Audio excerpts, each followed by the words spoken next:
Hola comunidad 100% fiscal, mi nombre es Salvador Hernández y hoy les hablaré sobre elementos básicos en materia fiscal. Bienvenidos. Les voy a hablar sin tener un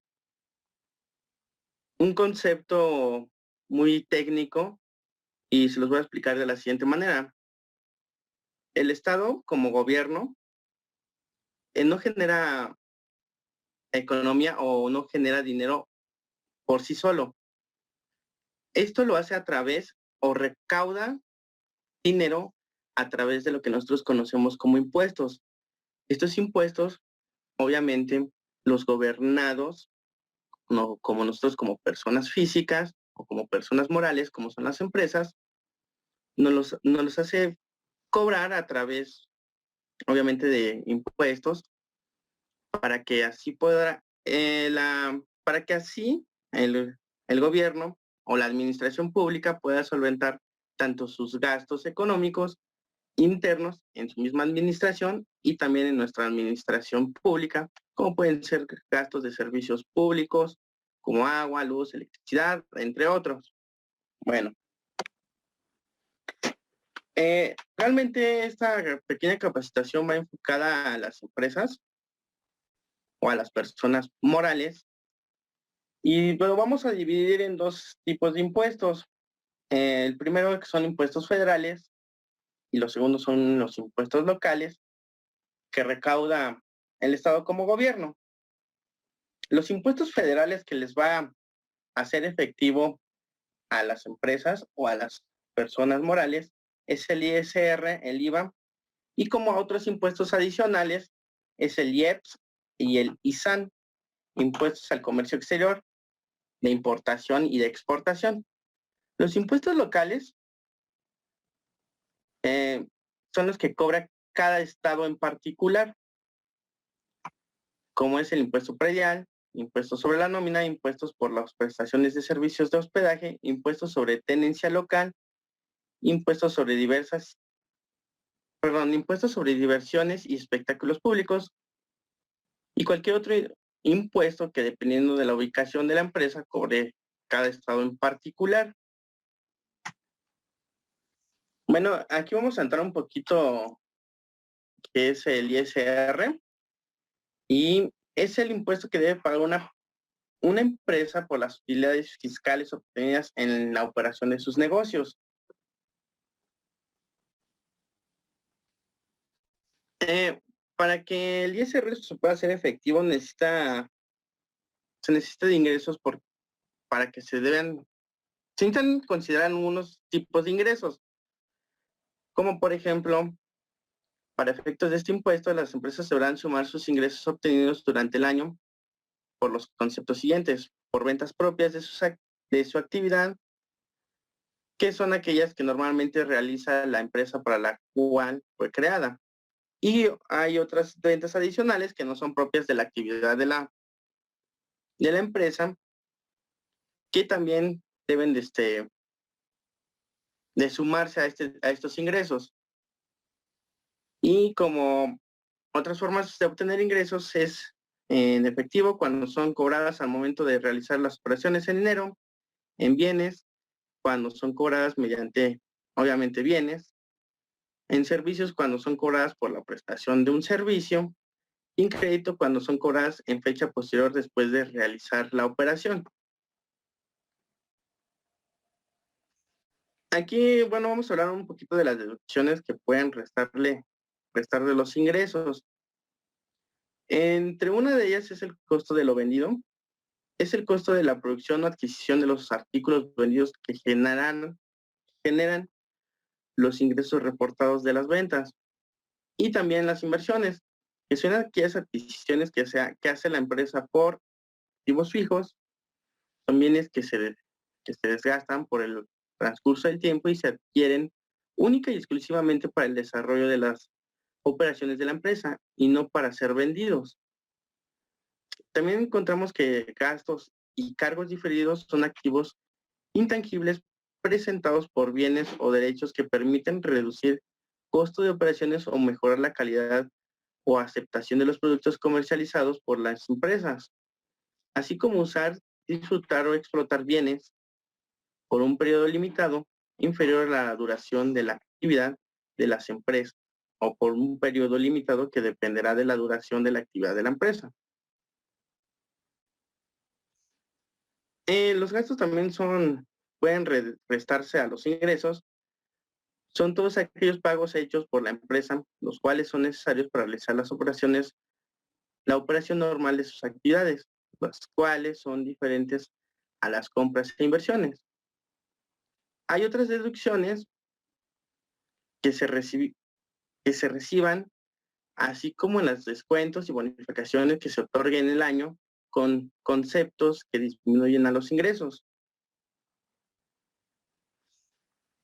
También aquí se pueden eh, sumar las pérdidas fiscales.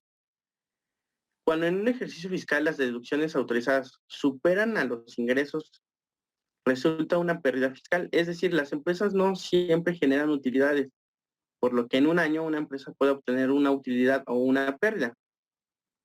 La utilidad fiscal cuando los ingresos son mayores a las deducciones y una pérdida fiscal cuando las deducciones son mayores a los ingresos. Durante el año se pueden ir haciendo pagos provisionales del ISR, que son las cantidades que las empresas están obligadas a pagar durante el ejercicio fiscal.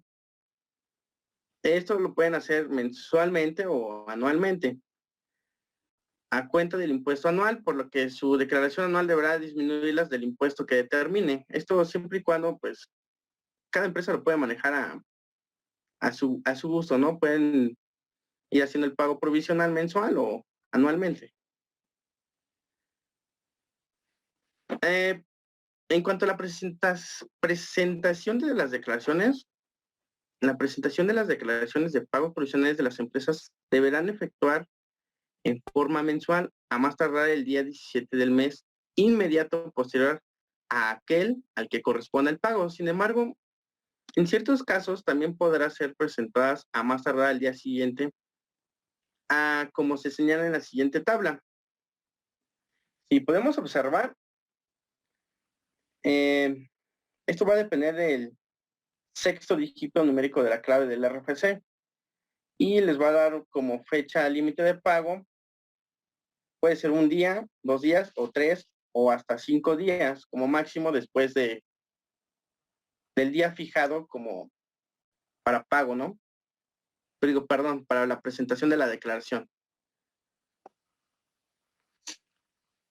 Bueno, en cuanto a la determinación del ISR por pagar del ejercicio, podemos determinar que cuando un ejercicio fiscal ya se haya identificado, ya hayan identificado los ingresos contemplados en la ley del impuesto sobre la renta para las empresas, las deducciones autorizadas, así como en su caso la PTU pagada en el ejercicio y las pérdidas fiscales de ejercicios anteriores pendientes de disminuir, actualizadas por inflación, se procederá a determinar el impuesto sobre la renta que deberá pagar la empresa por el ejercicio correspondiente. Ahora, en cuanto a la declaración anual, para determinar el pago de ISR o de impuestos sobre la renta que le corresponda a la empresa por el ejercicio, se deberá presentar una declaración anual ante ante las oficinas autorizadas del SAT o vía internet. Y en los bancos cuando resulte impuestos sobre la renta por pagar, dentro de los 3 meses siguientes a la fecha que determine el ejercicio fiscal. Este es un ejemplo. Si la empresa laboran, tiene elaborada su declaración anual correspondiente al ejercicio fiscal 2019, lo deberá presentar en el periodo de entre enero a marzo de 2020.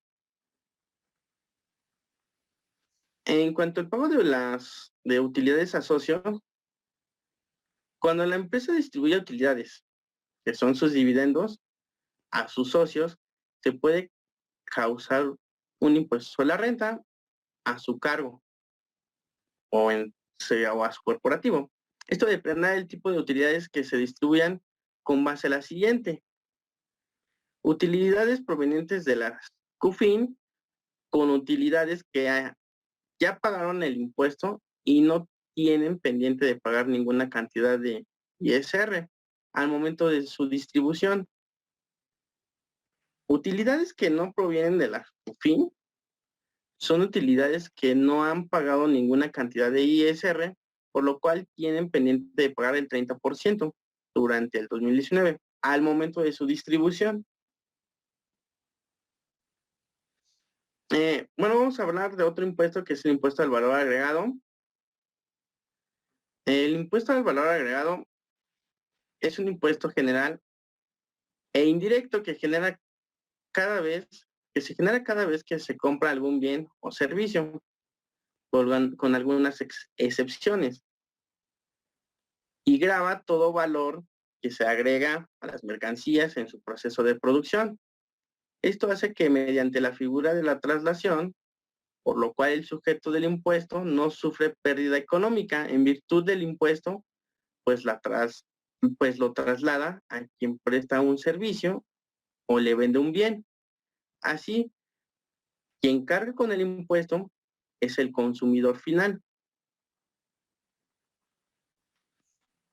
Ahora, en cuanto a la tasa del impuesto, la ley del impuesto al valor agregado fija diferentes tasas, las cuales se aplican a los actos o actividades que establece dicha ley. Estas son tasa del 16% denominada tasa general y tasa del 0% aplica a los bienes y servicios beneficiados de exportación de frutas, medicinas y entre otros. Y hay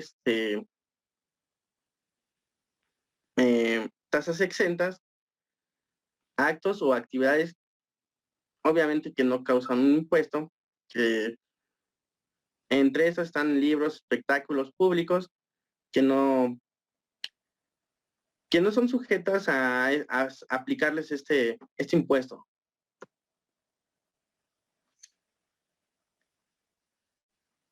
En el momento en el que se causa el IVA, vamos a hablar de cómo se causa el IVA. Las empresas tendrán la obligación de pagar IVA en el momento en el que se cobre efectivamente las contraprestaciones en efectivo, en bienes o servicios, por lo que se refiere a venta de bienes, prestación de servicios o uso o goce temporal de bienes. Asimismo, tendrá la obligación de pagar el IVA por los anticipos o depósitos o por cualquier otro concepto, sin importar el nombre con el que se designe. Y también bueno, para que se pueda acreditar o el momento en el que se acredite este impuesto,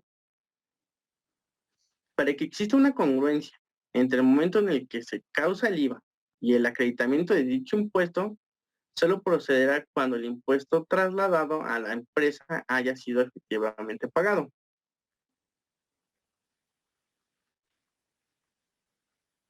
¿Cuál es la mecánica para el trasladar y recibir el traslado del IVA? Bueno, el traslado del IVA en ventas, cuando la empresa venda bienes o servicios, deberá cobrar el IVA a la persona que está adquiriendo el bien. Ahí en este momento lo está trasladando. Y bueno, por otra parte, el traslado del IVA en compras o gastos, cuando la empresa compra bienes o servicios, deberá pagar el IVA a la persona que lo venda. Bueno, entre otros impuestos federales, impuesto especial sobre producción y servicios.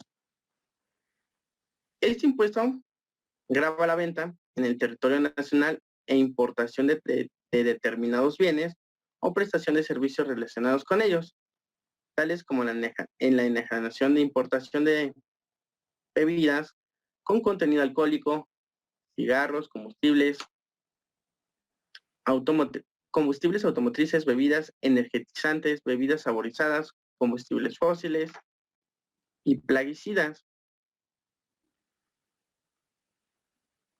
En cuanto a la prestación de los servicios, también es una causa de impuesto también federal, como la